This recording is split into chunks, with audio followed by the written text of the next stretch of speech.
Sabihin mo dyan kay Lucy Wong, once na-execute, mas may karapatan kaming dalawa ni Gab kesa sa kanya. Wait, Sir Manny. Come to my office. Kailangan natin mag-usap. Akala ko ba magaling ka na abogado? I need a way to invalidate that will. Hindi yan dapat ma-execute at all costs. Lahat, peke. Don't lie to me. It's no use. May interest ka sa makukuha mo kay Adam. Wala naman nagawang malaking damage yung fake credentials mo. Kumalma ka lang because our 5% share is already in the bag. First things first, remember, nangingi ako sa'yo ng pabor. Nag-batch siyang baril sa bala nakuha kay Mr. Adam yun. Kung sino man yun, malalamang siyang pumatay kay Adam. Nabigyan na ba ako ng copy nito? Inuuna ko muna ayusin ang total worth para isahan na lang. Importante talaga where you keep your copies. Ilabas na natin yung report tungkol sa involvement ni Lucy Wong. Huwag kang mag-alala, nilinaw din ito. Malapit na. Bakit ka kasi kinakabahan? Hindi naman ikaw ang pumatay. Importanteng ebidensya yun, Lucy, kung paano maapektuhan ang kaso laban kay Kai. Hindi ma-absuelto si Kai. Mabubulok na siya sa kulungan.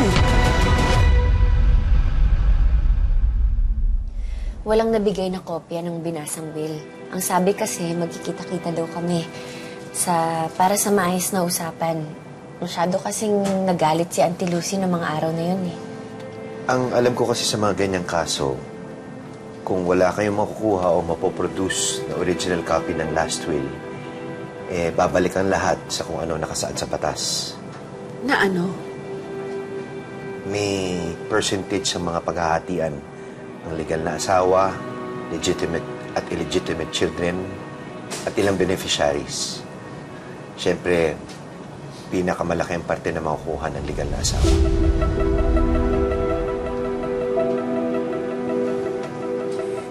Hindi aksidente ang sunog na yun, Ma. Sinadya yun. At alam na natin kung sinong gumawa nun.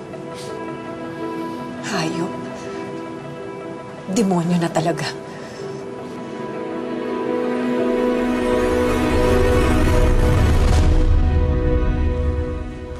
Manny, hindi mo ba narinig yung news?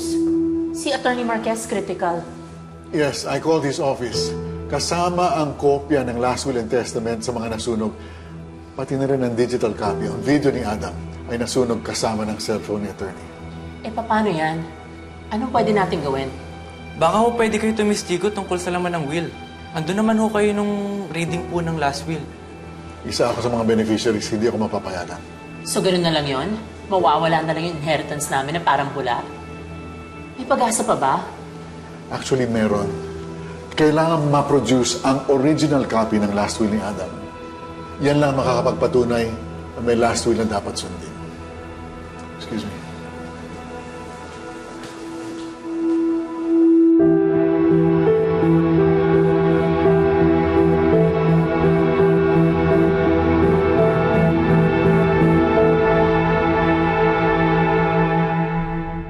Natural, ako una nilang pagbibintangan. Ganun talaga. Lucy, this is getting out of hand.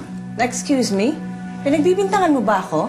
Sino pang gagawa nun, Lucy? Sa lahat ng beneficiaries, ikaw ang dehado. I will pretend na hindi mo sinabi yan, ha, Manny? Wala akong alam. Wala akong alam, Manny! Oo, tsaka nakita ko yung video ni Papa nung sinasign niya yung last will and testament niya. Wala bang nakakita ng investigador doon? Wala. Dahil kung meron, edi nakita na nila yun. Napaka-importante nun para mawala. Ikaw ba? Wala ka ba napansin nung dumating ka doon? Wala, Ma. I was too focused on Papa. Ako rin. Wala rin ako napansin kasi hinabol ko nga yung inaakala kong salarin. Ano na nangyayari sa original copy ng last will and testament ni Adam?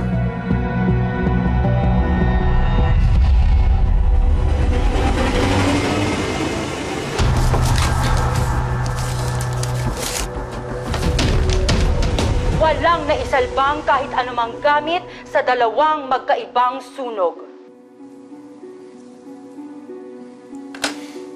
Bro, alam na natin kung sino magbe-benefit dito. Natatakot ako para kay Gia. Not just her inheritance, but also for her safety. Good morning. Uy, Gia! Upo ka.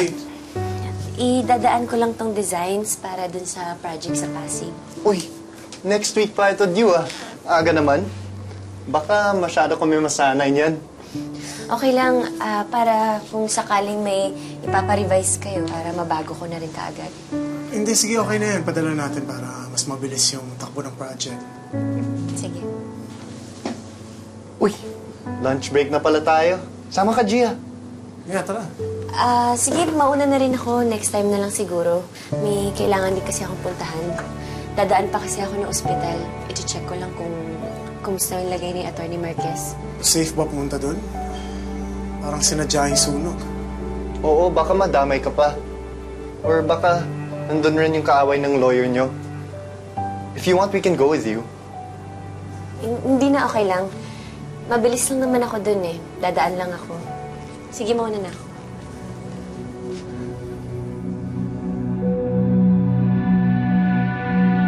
Tingin mo, capable akong gawin yun, ang manunog ng bahay na may bahay?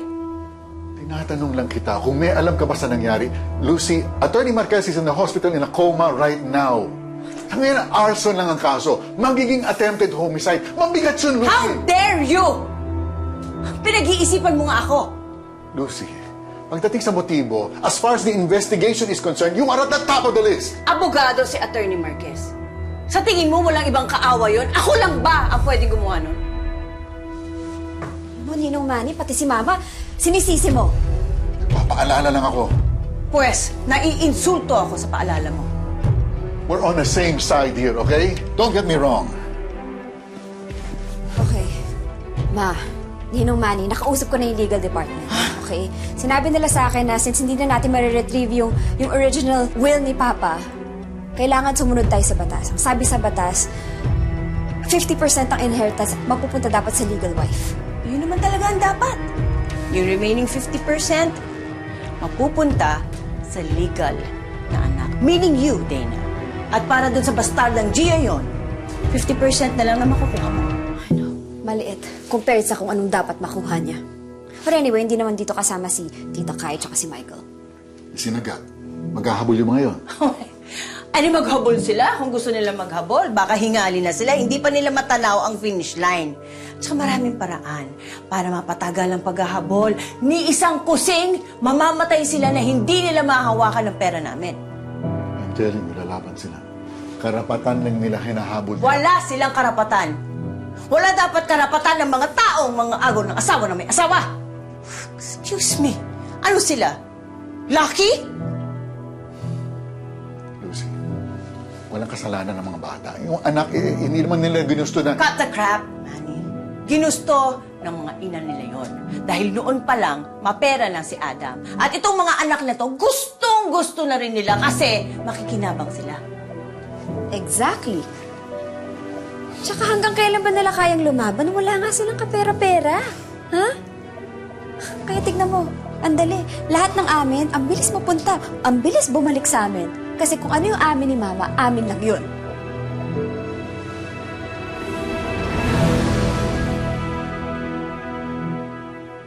Oh, anong sabi? Kumpirmado. Nakarehistro nga kay Mr. Wong yung baril na nakakuha natin. Same weapon na ginamit sa krimen. Ang iniisip ko lang kasi, kung pinagplanuhan tong krimen na to, dapat may sarili silang dalang baril o murder weapon yung salarin. Malamang, nasa opisina mismo ni Mr. Wong yung baril na yan. Nagkaalitan sila ng ulo kung sino man yung kausap niya. Oo, nagtalo. Nagkaroon ng samaan ng loob. Pero bago ako lumabas ng opisina niya, nagpasalamat pa siya sa akin. Malamang nagalit si Mr. Wong. Naglabas ng baril. Tapos nagkaagawan. Then aksidenteng naiputok ang baril. Simon, nag-positive sa gunpowder test si Miss Estrella. Oy, pareho sila ni Mrs. Wong.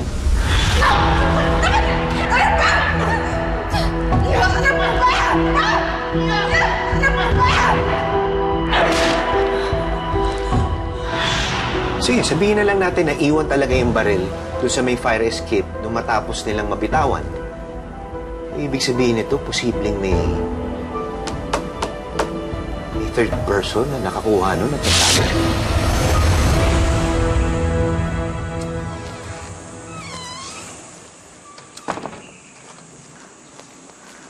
Oh, Patrick, anong ginagawa mo dito? Galing ko sa client meeting in the area. Coincidence na nga eh. Coincidence? Alam niyo na pupunta ako ng ospital eh. Gia, alis ka? What a coincidence. Meron kaming client meeting sa area. Bro, alam na niya.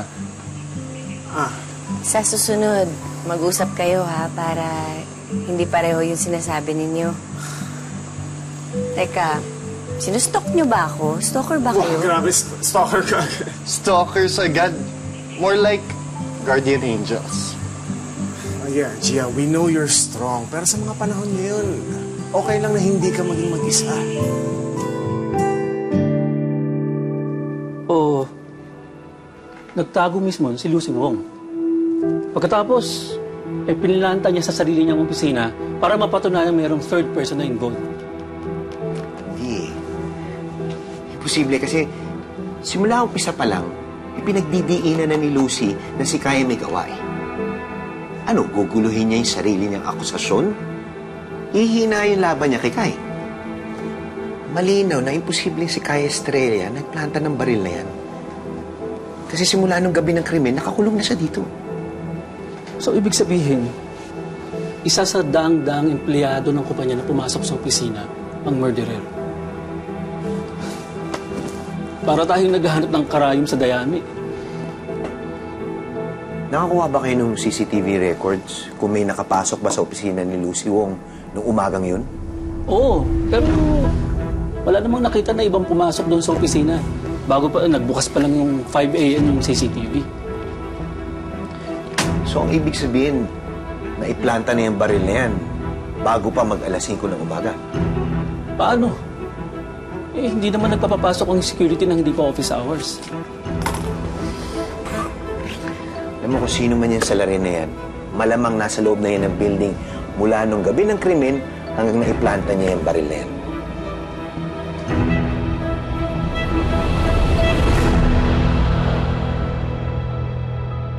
Suporta lang naman ito. No strings attached. Yeah. Gusto lang namin makatulong na makalaya ang mama mo. At makuha mo rin yung para talaga sa'yo. Salamat mga guardian angel.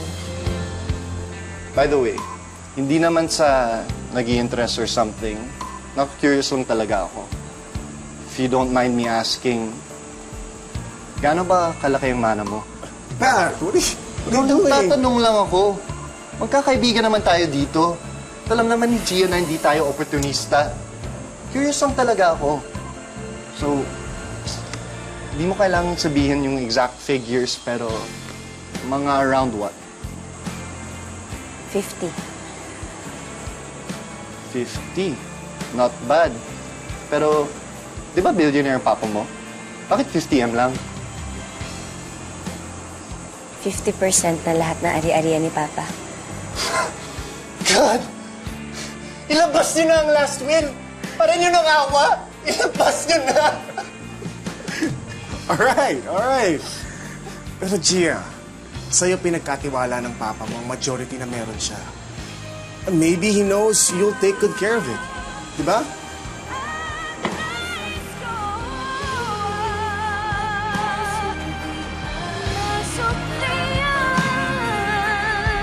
Hello, Attorney Wilson.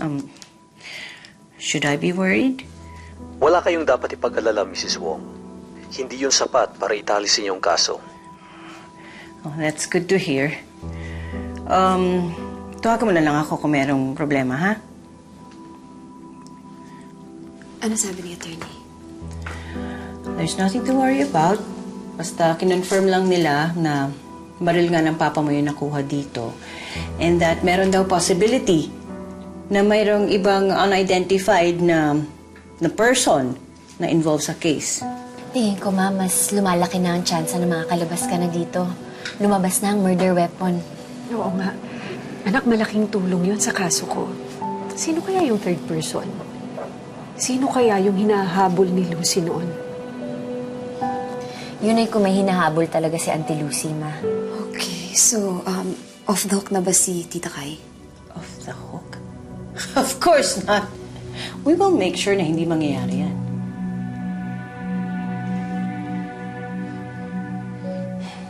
Matinik si Auntie Lucy. Posibleng gawa-gawa niya lang ang lahat ng yun. pagkatapos mabaril ni Adam? Anak, parang hindi naman. Asawa niya yun eh. Ma, kilala natin si Auntie Lucy. Kaya niyang gawin ang lahat, maisalba niya lang yung sarili niya. Galing pala ako kay Attorney Marquez sa ospital. Nakasurvive siya sa sunog. Pero comatose. Staff niya nga lang ang nakabantay sa kanya dun eh. Kawawa naman. Balita ko, sinadya raw ang pagkakasunog. Meron na ba silang hinala kung sino yun? Ang sabi ng staff nila, marami daw silang hawak na kaso. Pero kaaway bihira daw. Corporate lawyer si Attorney Marquez. Hindi naman daw siya criminal lawyer. Ang sabi nga nila, parang sinadya daw yung sunog mo eh. Naisip nila, ba't daw umabot sa ganito? Ang hinala naman nila, dahil daw to sa last will and testament ni Papa. Diyos ko. Wala pa naman daw silang napapatunayan, Ma. Pero kung sa kutob at kutob lang, sa mga staff ni Attorney Marquez, parang si Madam Lucy daw may gawa nito. Para wala nang natirang pruweba. Para wala nang makuha ang mga beneficiaries ni Papa. Kung totoo yan, sukdulan talaga ang kasamaan niya para lang sa pera. Alam mo, buhay pa siya, sinusunog na ang kaluluwa niya sa impyerno.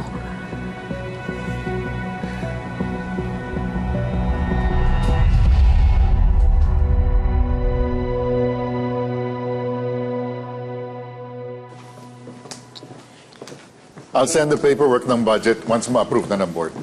Dana, make sure na umaandar ng maayos ang mga projects, ha? Of course, leave everything to me.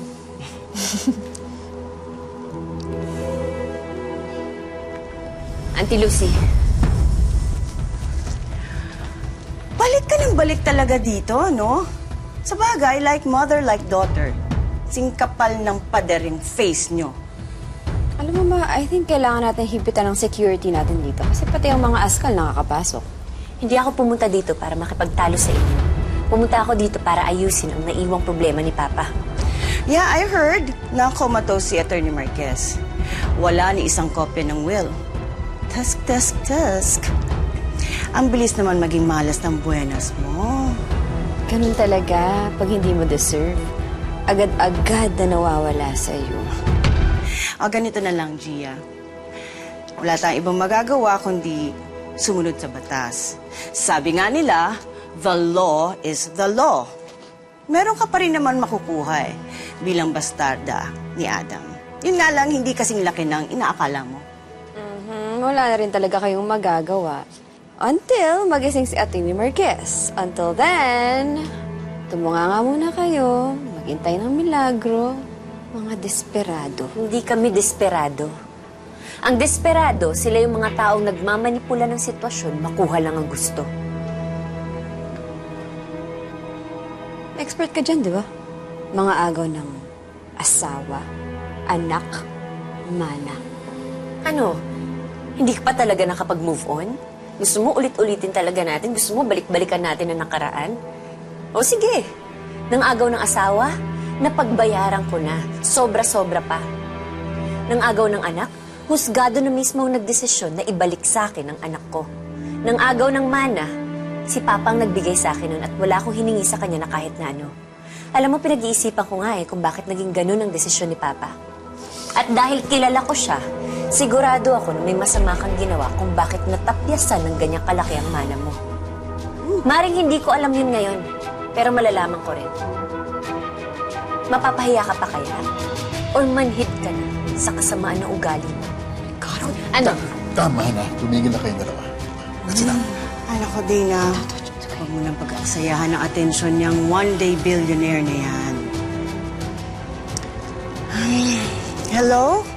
Hello, security. Ito ha. Starting today, ban na si Gia Wong dito sa Dragon Empire Builders.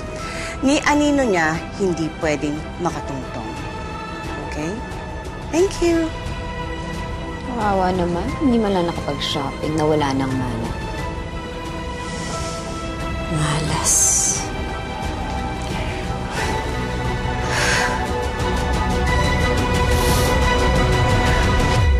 Kay, nung sinasabi mong pumutok yung barel, tapos nabitawan nyo ni Lucy yung barel, anong sumunod mong ginawa? Nagtatatakbo ulit ako pabalik sa opisina ni Adam. Narinig ko kasi si Lucy eh. Sabi niya si Adam. Tapos doon ko naisip na baka nga si Adam yung nabaril. So, pumanhi ka, tapos nakita mo si Adam Wong nag-aagaw buhay. Naalala mo ba kung gaano katagal bago nakasunod sa'yo si Mrs. Wong?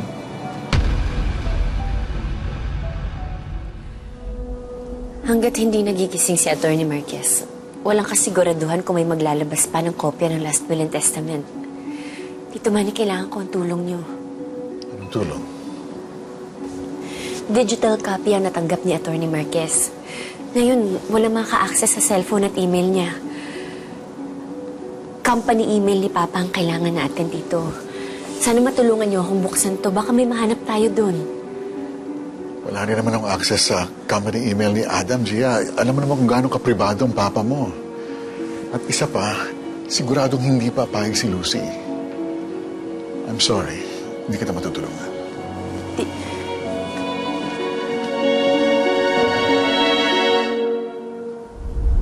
Isang minuto, 2 minuto, maaaring mas matagal pa ba? Lagpas 2 minuto. Hindi naman si Lucy ang nakasunod sa akin kaagad eh. Si Dana muna bago dumating si Lucy. Simon, bakit? Iisip ko lang kasi, anong pwedeng gawin ni Lucy Wong sa loob ng mga pinutong yun? Saan siya pwedeng pumunta?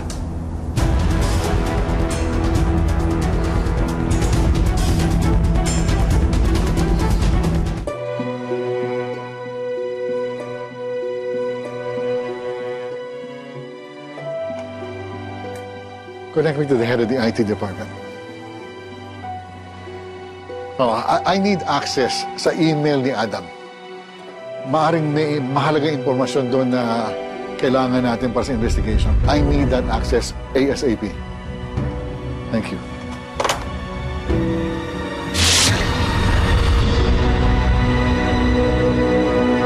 Dapat makuha natin yung para sa atin. Magmumukha ka lang desperado. I am desperate, and you should be too. Ang may mga karapatan laban. May karapatan din ako dito. Anak ako ni Papa, anak kami ni Gab. Wala akong kapatid na basura. Simula ngayong Lunes, I, Adam Wong, will be stepping down as President and CEO. All functions and responsibilities shall be assumed by a person we all know and respect. My daughter, Miss Gia Estrella Wong. Basura! Di ako basura! Gusto mo i-map ko yung kasamaan ng ugali mo, ha? This is our territory. Hindi pwedeng pumasok dito si Gia, si Amanda, at yung Gab na yan. Team Lucy Enough is enough. Tapos na ang palabas mo, Auntie Lucy. o Team Gia ka ba? Lumabas na ang katotohanan kaya hindi mo na kailangan magpanggap. Linta na kung linta. At least hindi ako mamamatay tao. Teka, may Team Amanda pa? Bullseye. Ang dami nang nalalaman ni Manny. Isinama niya sa hukay lahat ng nalalaman niya. Love Thy Woman.